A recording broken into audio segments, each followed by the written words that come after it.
So we just finished chatting up with Cait Baiit. What are your initial thoughts? I love her. I love the fact that she was able to kind of figure out that it's time to set some boundaries. And, you can be a badass bitch, Mm-hmm. but, you're still vulnerable. You're still people. People take advantage of people that are super passionate and high spirited and really want to do the right thing.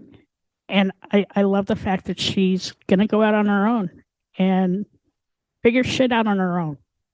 Yeah, for me, this episode was like listening in on like a living, breathing journal, right? Like I feel like this was just one chapter of what we have yet to see. And I'm really, really, really excited to see in the future where she is. Like I really think we need to like touch back with her to see the evolution of where she goes next. Yeah, because like she took the last 2 weeks and really self-evaluated what was important to her. Yeah. I can't wait to see what happens next with Cait Baiit.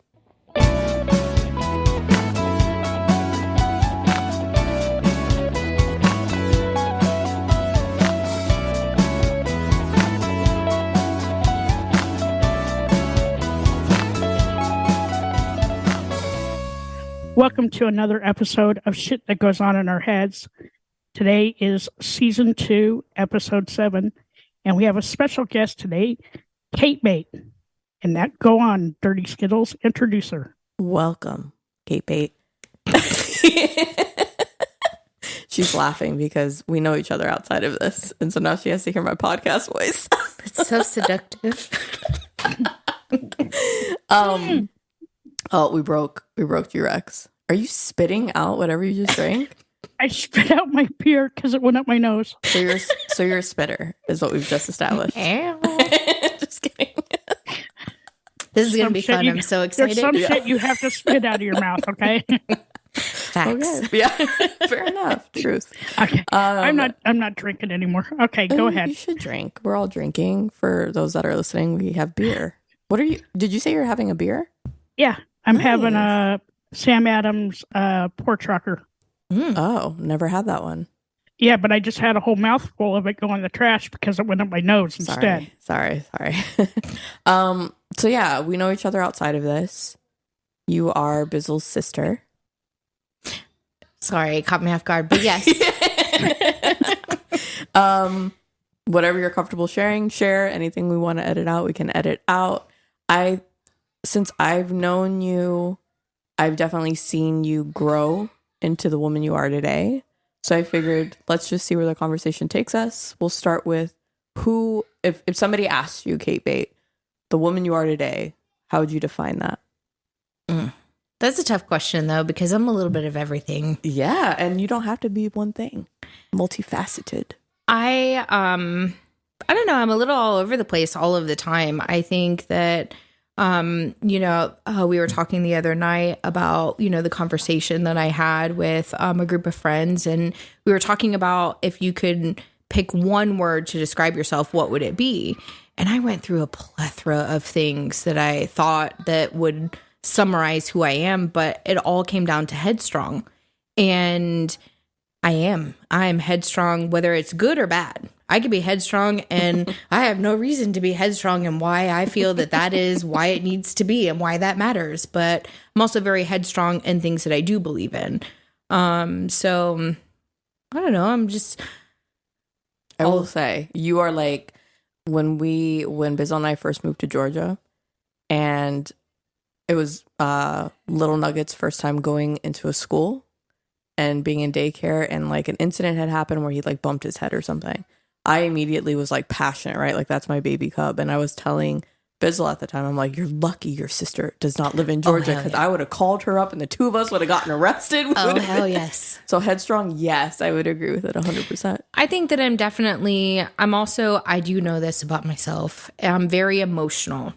I am emotional about my family, very passionate about my family.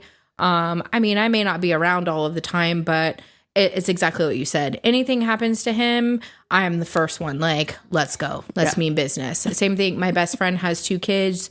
It's the same way with them, you know? And I, you know, my mom definitely 100%, and even relationships and friendships and all of that. And then it also on the professional side too, I'm very adamant about things. If I believe a certain thing or it needs to be this way, then I'm going to push that, you know. And also being a female, you know, I work in a male dominated industry.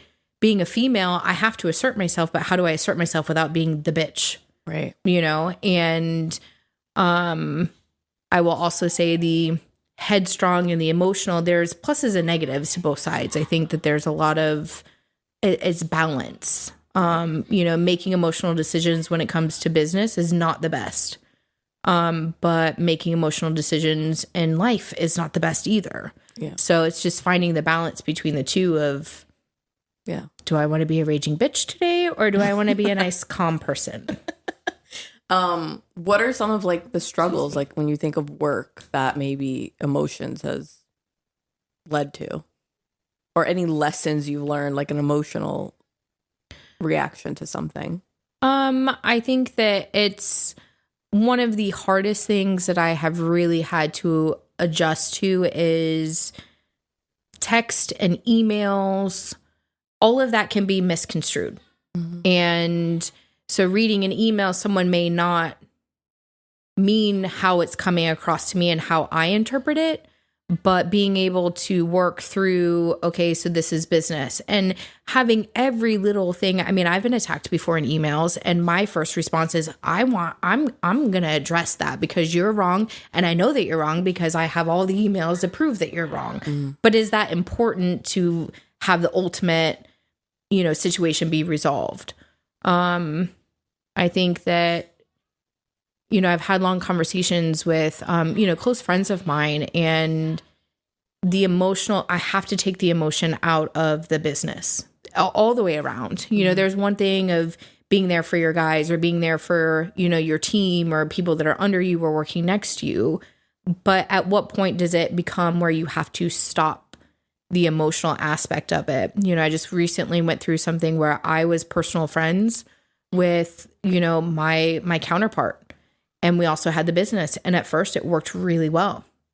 And then, you know, he had some vices that he had to handle, and I was emotionally still attached because we were friends, and I suffered at the end of the day. And he's, you know, still doing whatever he's doing. And that was a big lesson. And then one of my faults too is once I get to that part, I'm done. Like, I don't care. You know, you can do whatever you're going to do. So it's finding the balance again of where's the compassion and where's the understanding and what faults are mine because I got too emotionally invested into that. Yeah.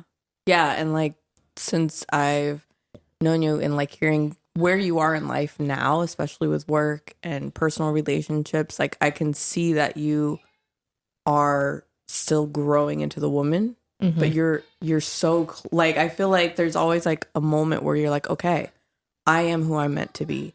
And you are very, like you said, headstrong, and you're slowly evolving into like this force of a woman, which I think is awesome.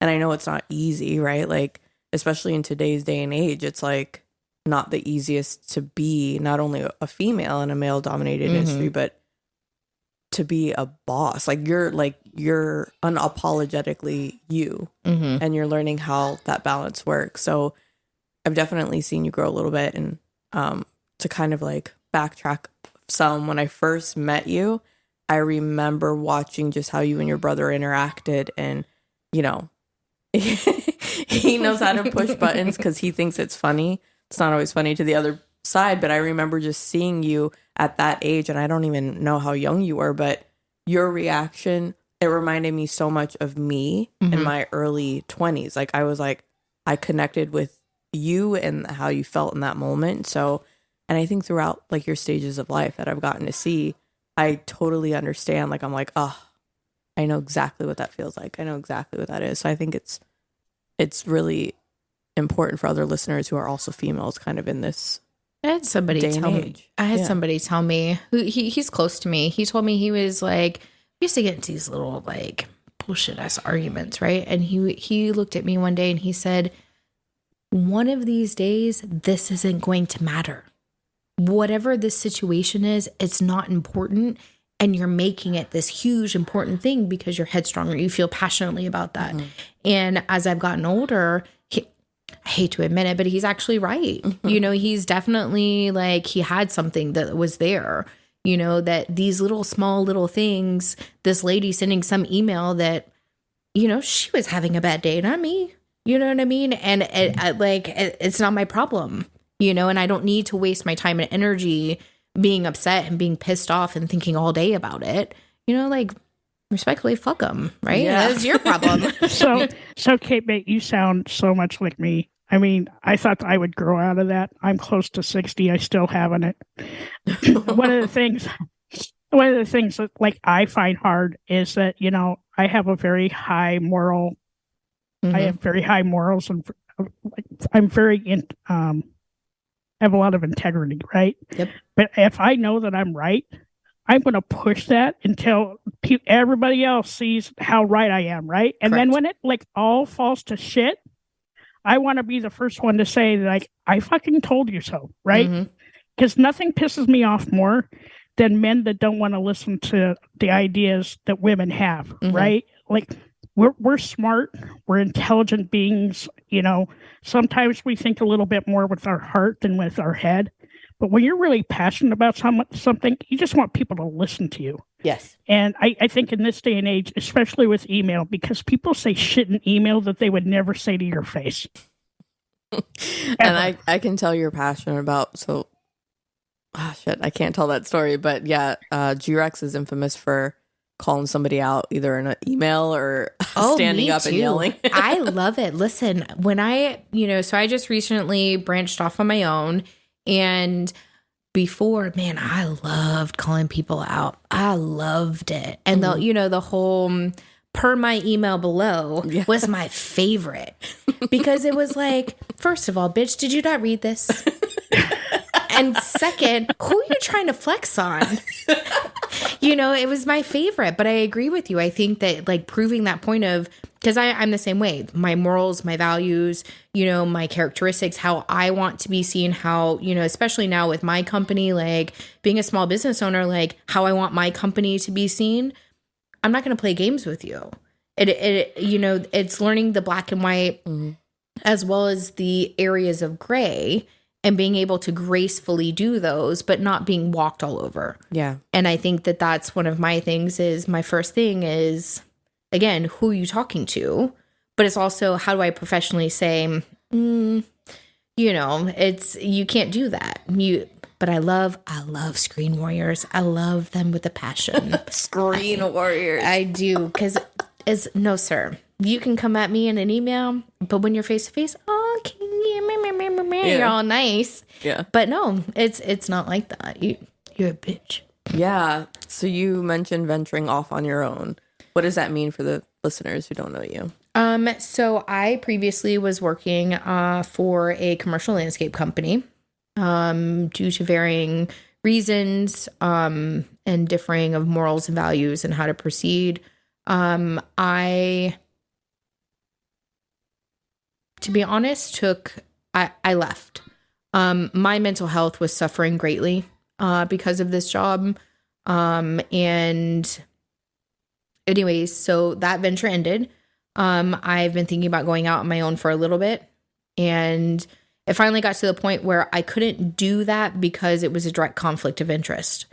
And where I am now is I've left that company. I wish them the best. And I have opened my own to do, again, landscaping. So, but ours is a little bit more, we also do residential as well as commercial, and installation, irrigation, all of that. So the business that I worked with before was strictly commercial. We didn't do any residential homes. And I think that with the landscape industry, it's very large, but it's also a very tight-knit community.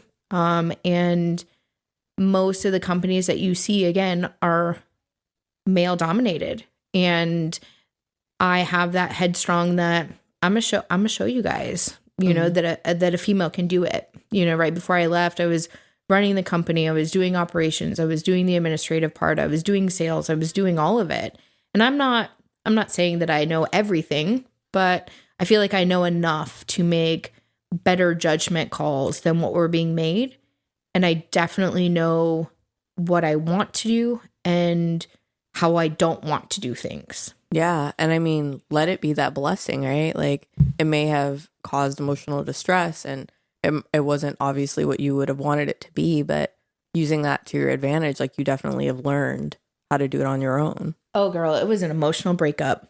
It was the emotional breakup where I cried for a lot. Really? And then, So the work relationship, you would equate like leaving that to a breakup. Oh, yes. That's very interesting. It was a very toxic breakup because there was the emotions of, I'm going to keep trying. I'm going to keep trying. I'm going to try and make this work. And then it was the, fuck it, I'm done. I don't want to do this anymore. And then it was, well, I have this to worry about, so I'm going to keep trying. And then I got super emotional and I cried and cried and cried and cried. And then, I mean, after the first of the year, I wasn't going to come back. You know, I wasn't going to come back from Christmas break. And I was like, well, let me just give it one more shot so that all of my relationships, all of my interactions, I am that person that is, I'm going to give it everything that I possibly have until I don't have anything left to give so I can walk away with no what ifs. What if I tried this? What if I did this differently? And I did. And I got to the point after a couple of conversations, a couple of hiccups, and a couple of situations, I said, you know what? This is not worth it to me. Why am I fighting? Why am I trying? And why am I missing out on time with my nephew? Why am I missing out on time with my friends? Why am I only getting 4 hours of sleep to go try and make this work when it's everything is against what I'm trying to do? You know, and I did have some really good help on my end. You know, people that stepped up that didn't have to. And it just got to the point where enough was enough. You know, and I will say this too, that I think that, again, this is where the balance comes in of being walked all over and then being, you know, so headstrong that, I mean, I know that you can't say that you can't blame your daily life and how your interactions are based on your zodiac sign, but I can, and I will, and I don't care. I'm a Capricorn through and through. And I won't walk away from a situation until I know. And I won't make that mistake again, you know, but I also am learning when is it calling it too early versus too late? Yeah. You know, and I think that with this situation, it was too late because I emotionally suffered for a long time, personally and professionally. But then I got to the point where if I want to continue knowing what I want to do with my life and my career, is my name going to get tarnished because it's tied to this company versus just being able to cut it off and start on my own?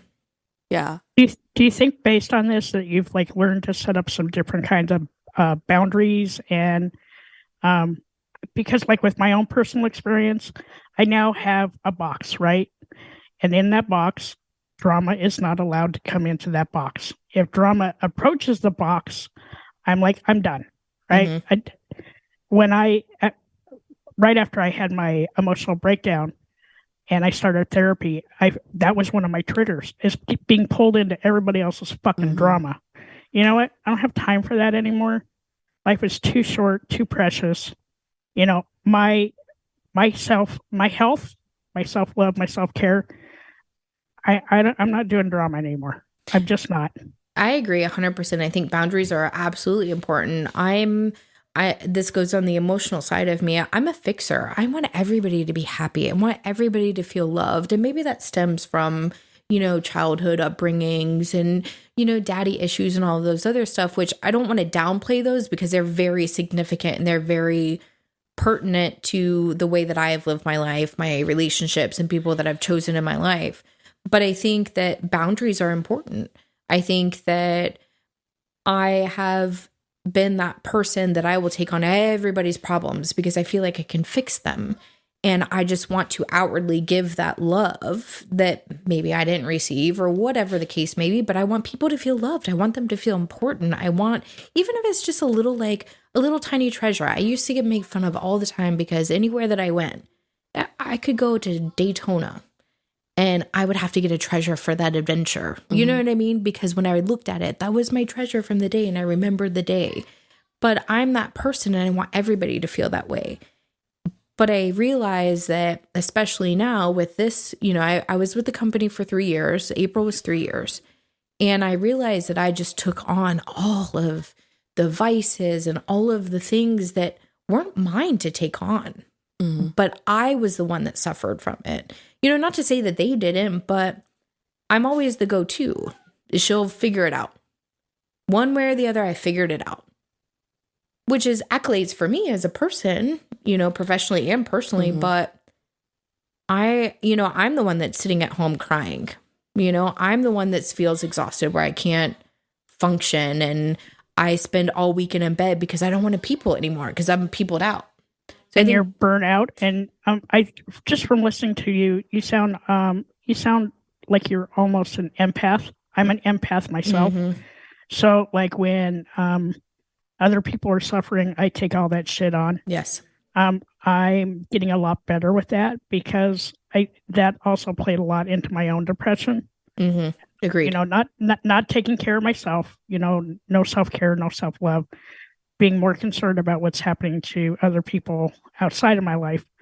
But you know, it's you live and you learn, right? But I'm glad that you made that step because doing it now at your age and doing it at my age, I'm almost 60.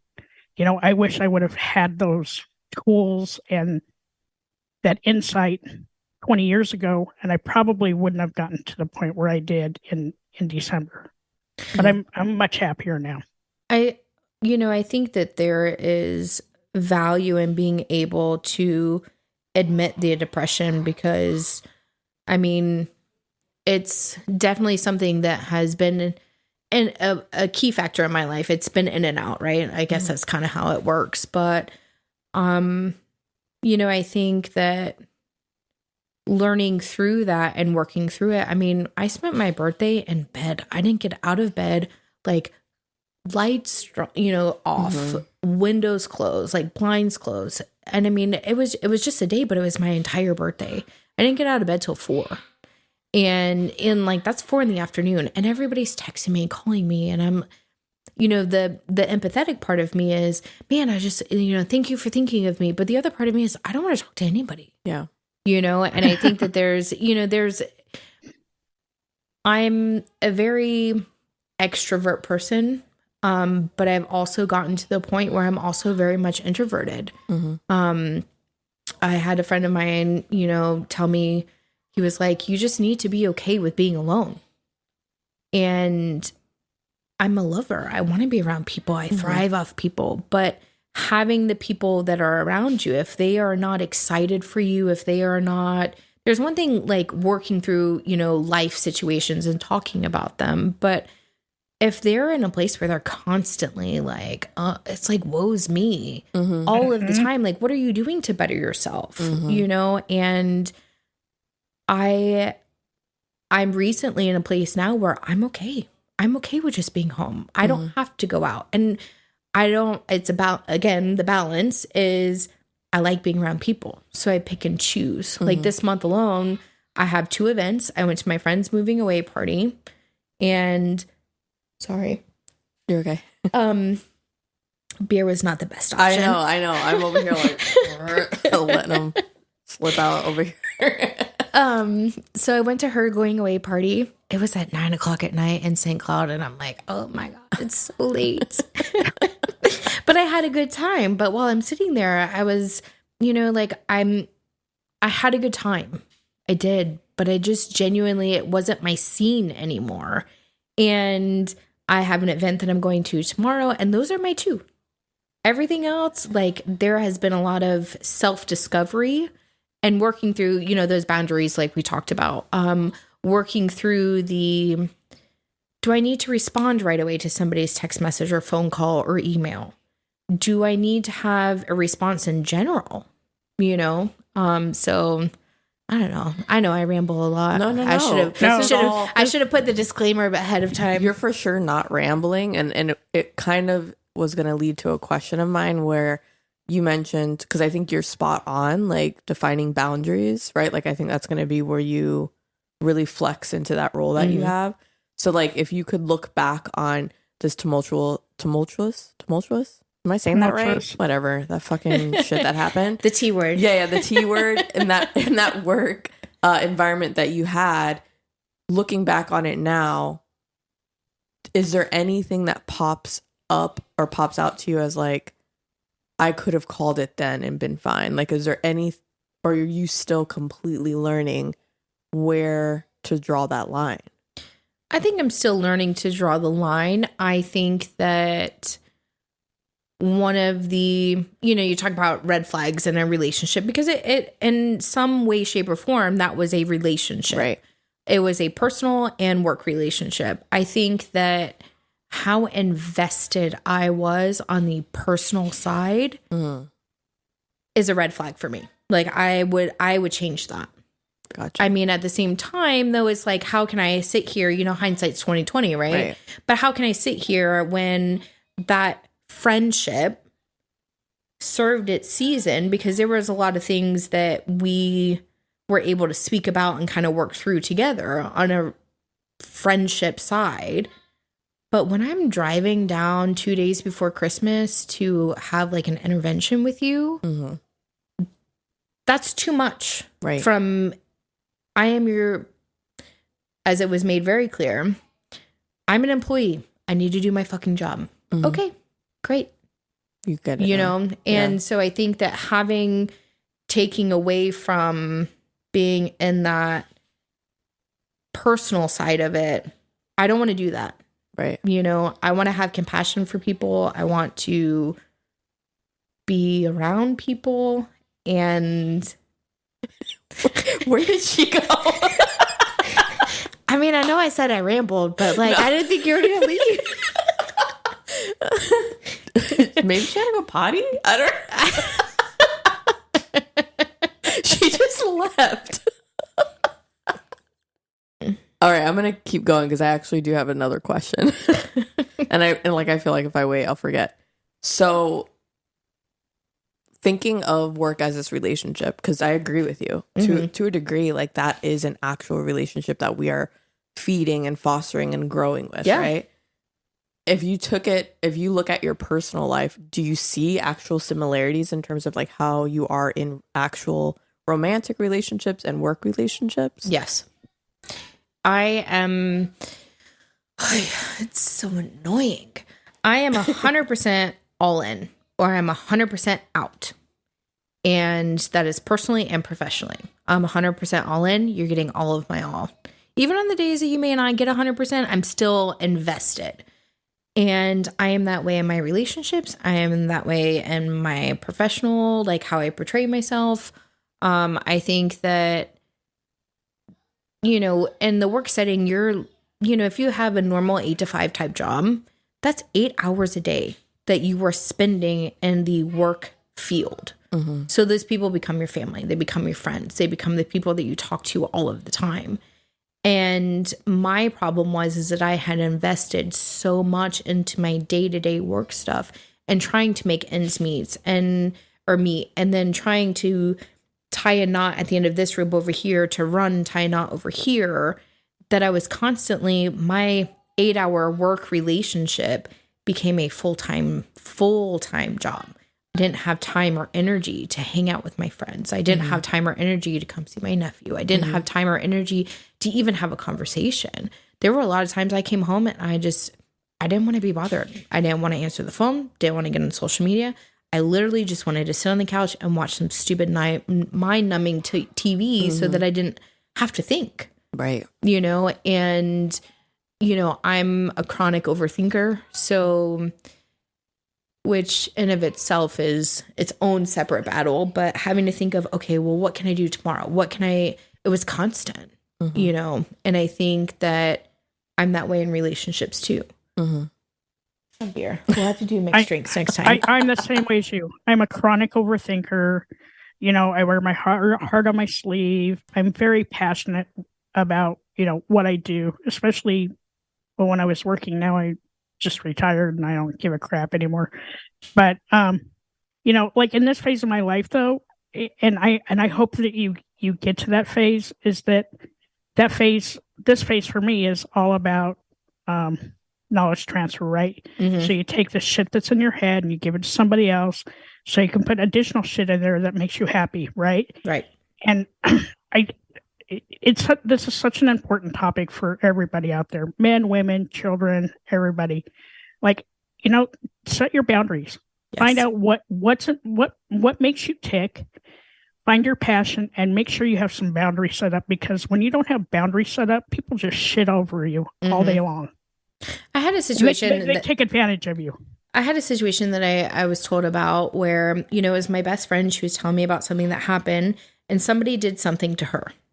And it was light. I don't want to go into details, but it was a very light situation. It wasn't a big deal in quotations, right? Mm-hmm. And, she was like, listen, that's not cool.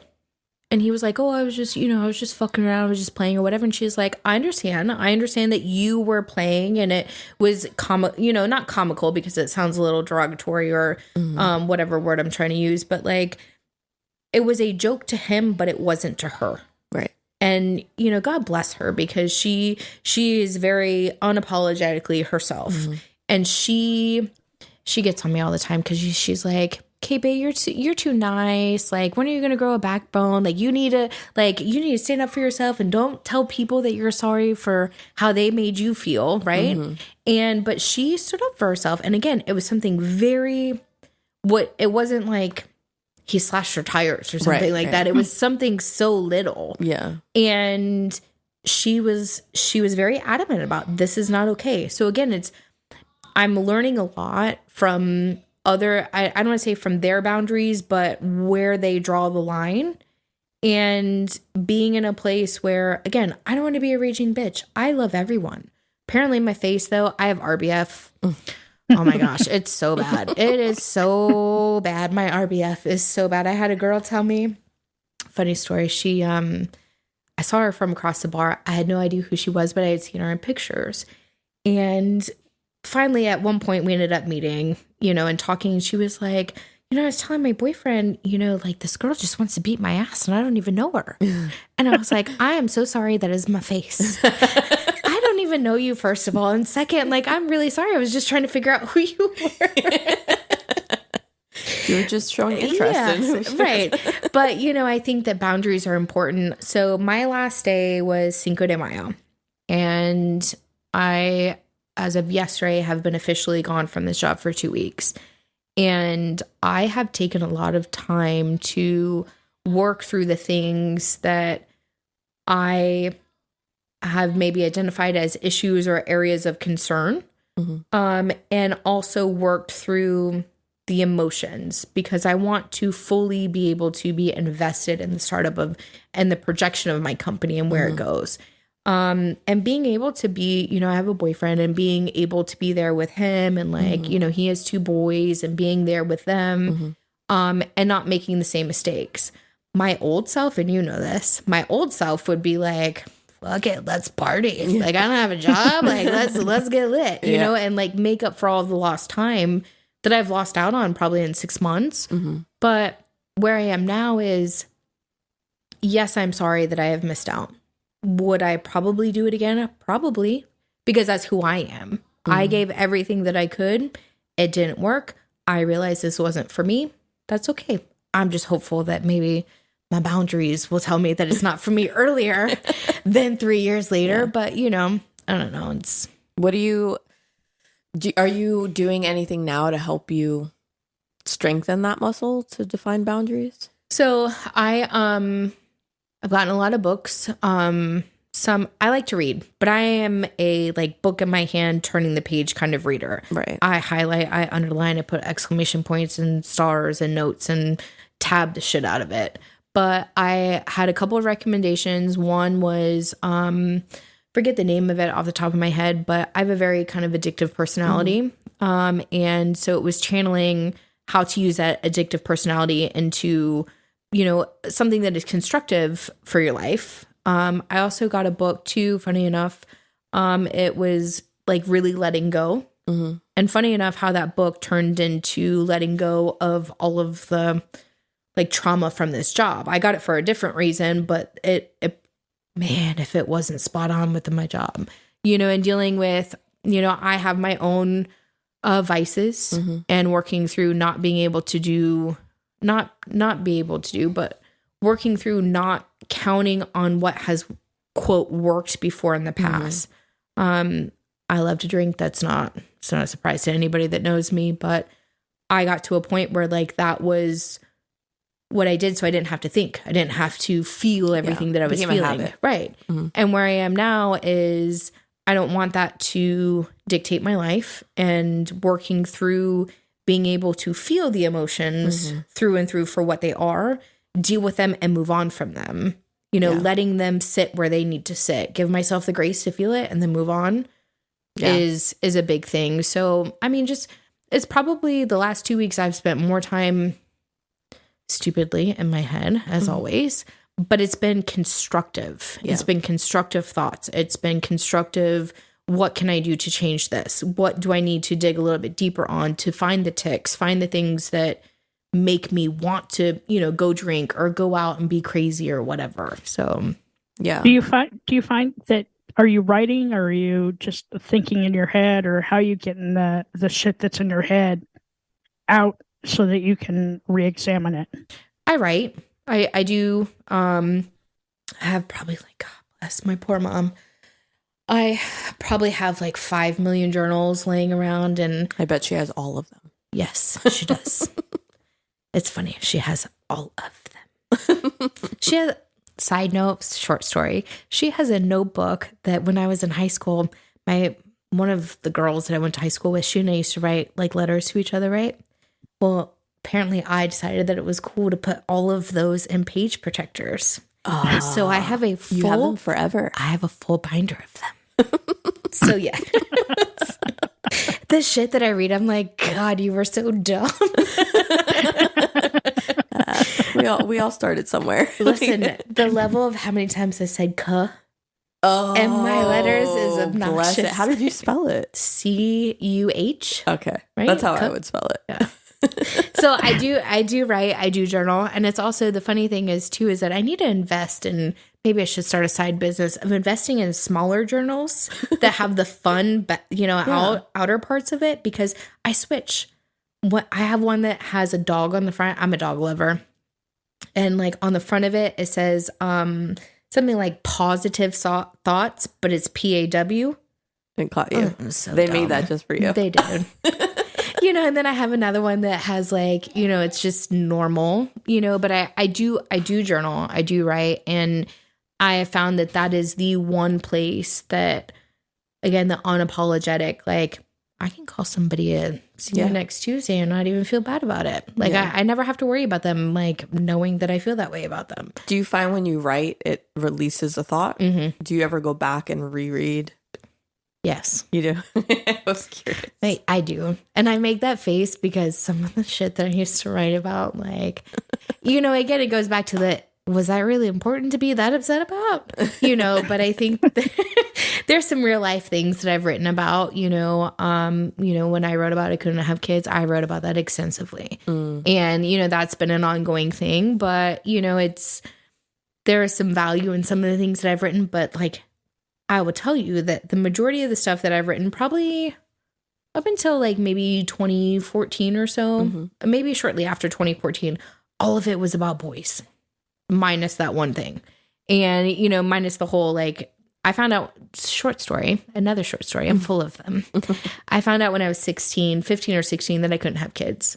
So that was a big deal. But like, that was a topic of conversation for me, like, because I wanted a big family and all of that.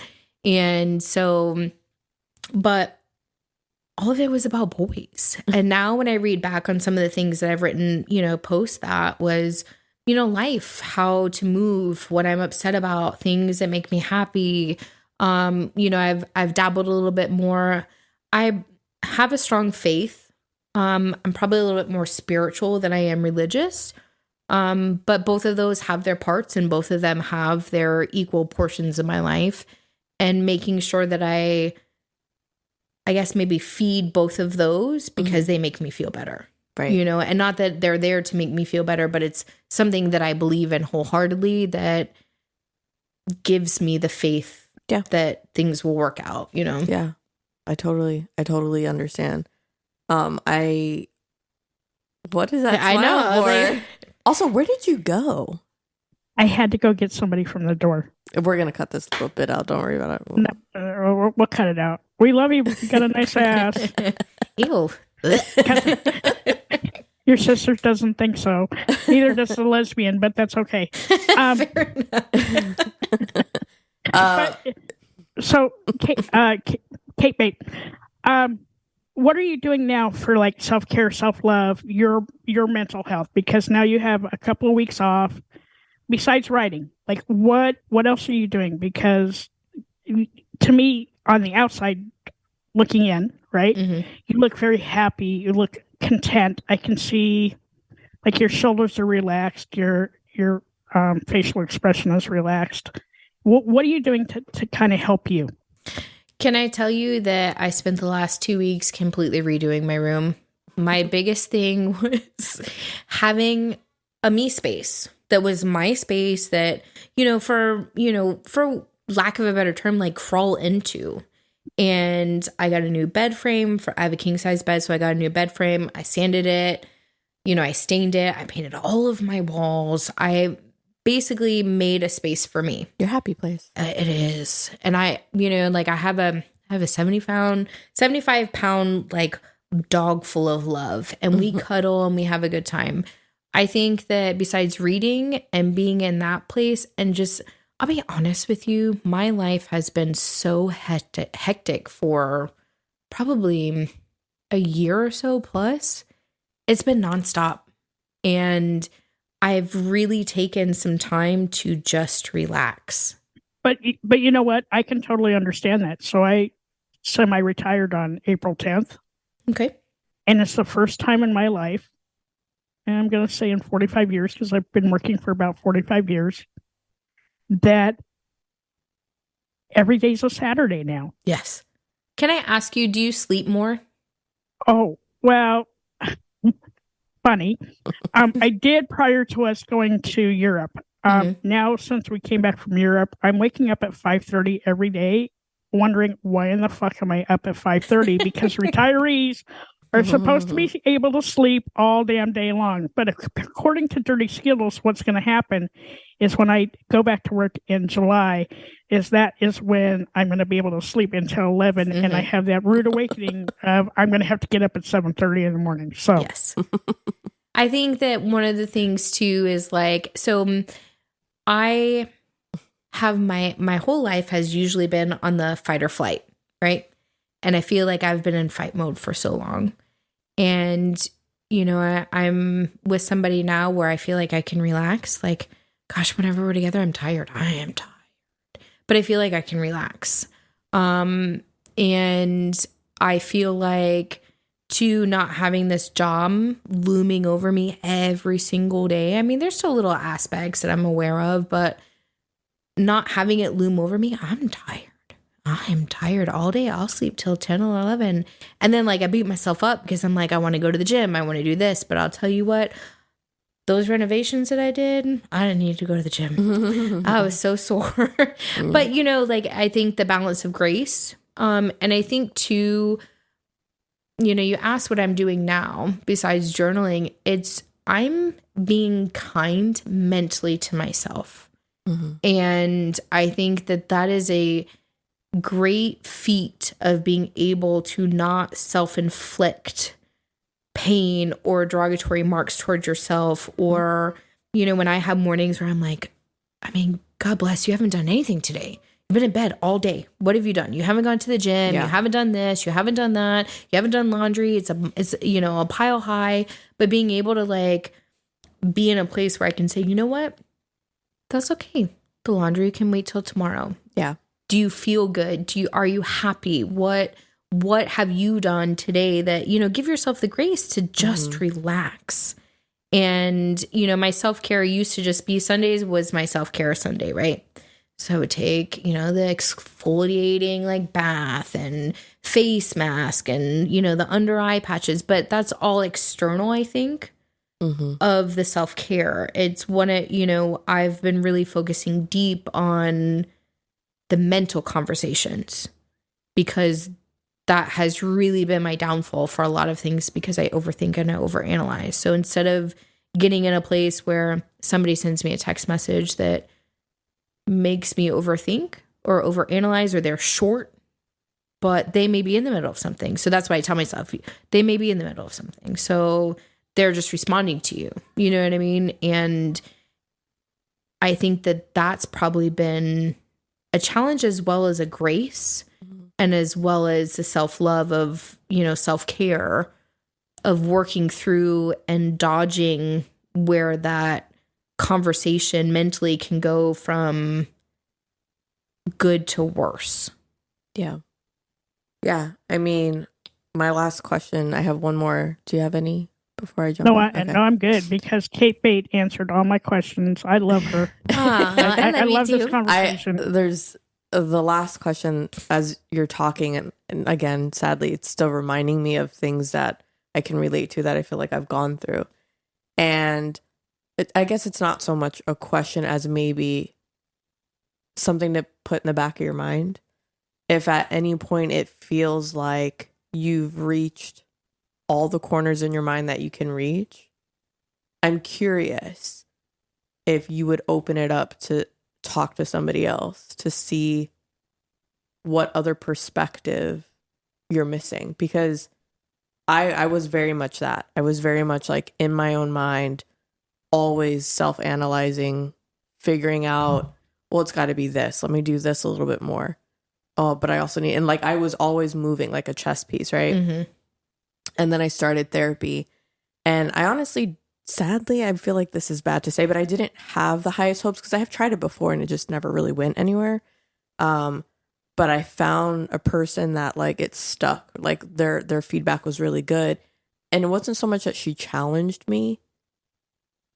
I thought I had thought of everything. Mm-hmm. Yeah. That's what you do. You think that you have thought of literally everything. Like, there's nothing a stranger is going to be able to tell me that I haven't already thought of. But damned if she didn't. Like, she was able to explain certain things, or not even explain, but give me a perspective that was completely left field, that I would have never gotten to the point where I'm at now had I not taken like a year and a half in therapy with this woman who, for the first time, like when it registered when you said the fight or flight mode, because when I had first started working with her, that was the one thing she said. She's like, you don't know any other way to be. You've been that mode. So even when I thought that I was in my mind fixing things, I was still operating on this one way because that's what I knew. Like, what do you mean there's another way? Like this, have you lived my life? Like, you know what I mean? Yeah, like, you don't know me. Yeah. I have a very close net of friends, and I had a conversation the other day with one of them, and I was telling him about this situation and how this guy, like, he came at me sideways, like, bro, again, you don't know me. I don't know who you think you're talking to, kind of thing. And that was my first instinct of, obviously I'll say that amongst friends, but professionally, I'm going to be like, well, that's not going to work for me, but, he and I talked through it, and, I have my close set of people who know me, know how I think, know how I react. And they are those people that will either call me out when I'm being outrageous and obnoxious, and they'll call me out in a way that doesn't make me feel bad about myself. You know what I mean? They don't call me out and they're like, they speak right. your language, I know. And then I have it too, where they will give me that piece of, well, have you looked at it from this way?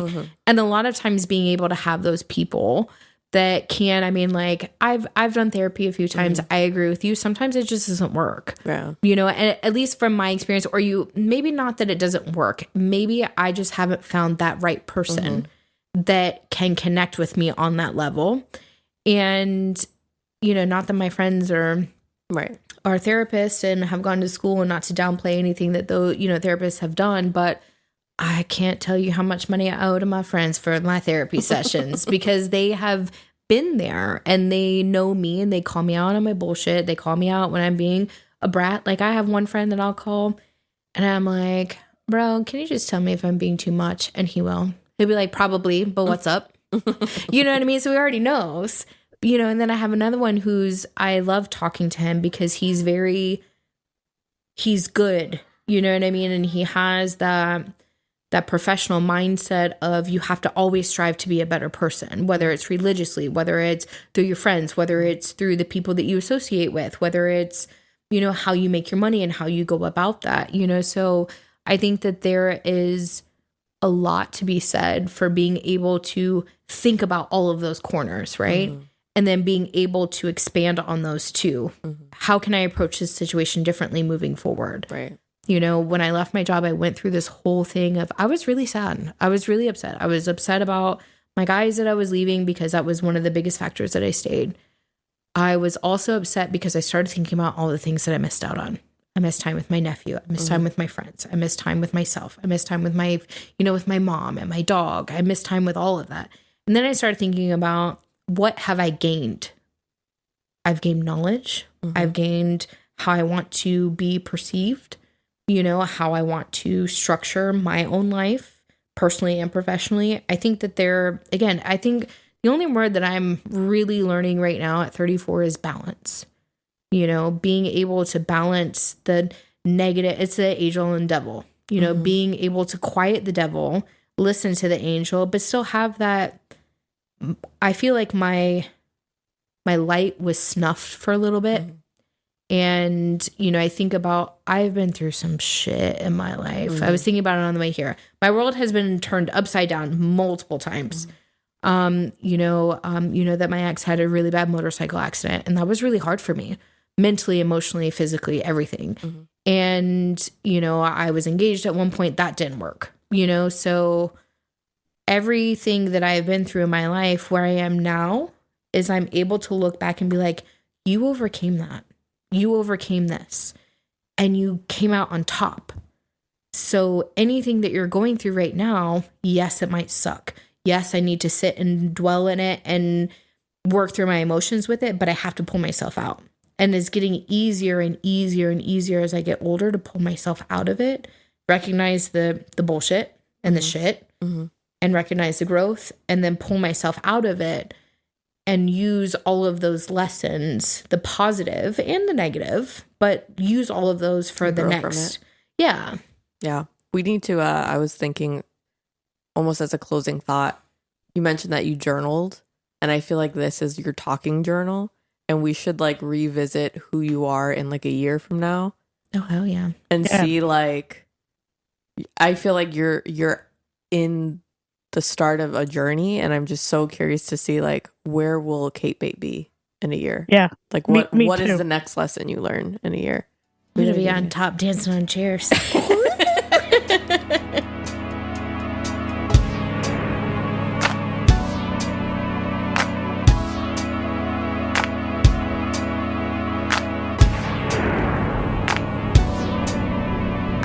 It's okay to be not okay.